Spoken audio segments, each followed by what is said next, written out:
তো খোৱাৰ পৰা উঠাৰ পৰা অকলে অকলে মই যিমানখিনি ডিউটি কৰোঁ মোৰ ৰুটিন তো কিছুমানে শুনিয়ে ভয় খায়। তো লগত যেতিয়া কিছুমান মানুহ থাকে তেতিয়া গম পাই যায়, মুখ মেল খাই যায়। তো জীৱনত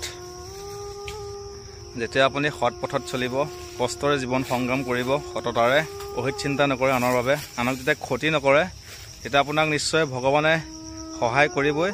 তাৰ এটি জ্বলন্ত প্ৰমাণ আছে আমাৰ বন্ধু এজন মোৰ লগত। এইজন আমাৰ একদম বাল্য বন্ধু দাদা স্বৰূপ। আমাৰ আঁতৰৰ পৰা জিলিকি থকা এটা সময়ত জোনবাই চাই দিয়া এফালে চাই দিয়া ভাইটি। এইজন আমাৰ জোনবাই। এটা সময়ত জানমণি জোনবাই অঞ্জনা যেতিয়া 30 টকীয়া 25 টকীয়া কেছেট আছিলে, ডেক বজাই ঠেলাত লৈ আমাৰ অঞ্চলত বিক্ৰী কৰি ফুৰিছিল। হয়তো বহুতে চিনি পাব এজন আমাৰ জোনবাই। সততাৰে তো নিষ্ঠাৰে কৰ্ম কৰি জীয়াই থকা মানুহ, কাকো ক্ষতি নকৰে, আনৰ অহিত চিন্তা নকৰে। তাৰ বাবে তেওঁ ক'বলৈ গ'লে মৃত্যুৰ পৰা বাচি আহিছে সততাই মানে থকাৰ কাৰণে। এইজন বোলে খন্তেকৰ ভোজ খাওঁতা নাই। তো হঠাতে এটি সৰু দুৰ্ঘটনাত তেওঁৰ কঁকালটো মানে জইন এৰি গৈছিলে, মানে ভাগি যোৱা নিচিনা ভাগি গৈছিলে। চাওঁ তোমাৰ ঠাইডোখৰ দেখা দিয়া পাক। কোনখন জেগাত কোনখনত আছিলে? এই কঁকালৰ জইনটো মানে সুলকি যোৱা নিচিনা ন?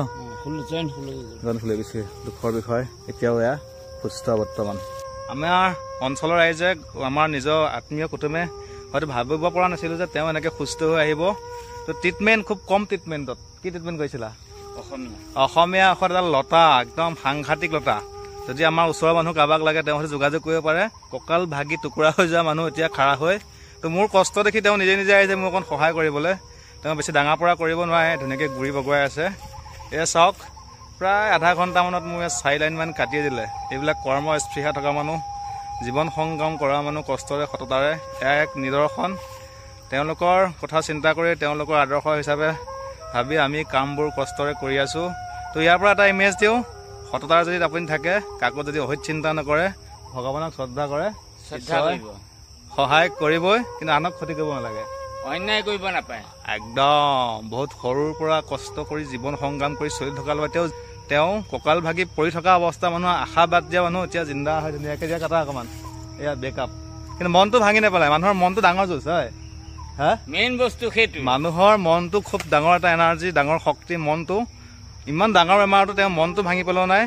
লতা বান্ধি বান্ধি বান্ধি বান্ধি একদম খাৰা, কঁকাল চিধা হৈ গ'ল।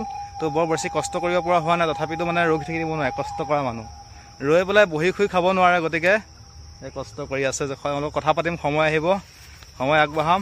তো আশীৰ্বাদ কৰিব তেওঁ যাতে আৰু সুস্থ হৈ উঠক, মাজে মাজে আমাৰ লগত ভিডিঅ'ত দেখা পাই থাকিব।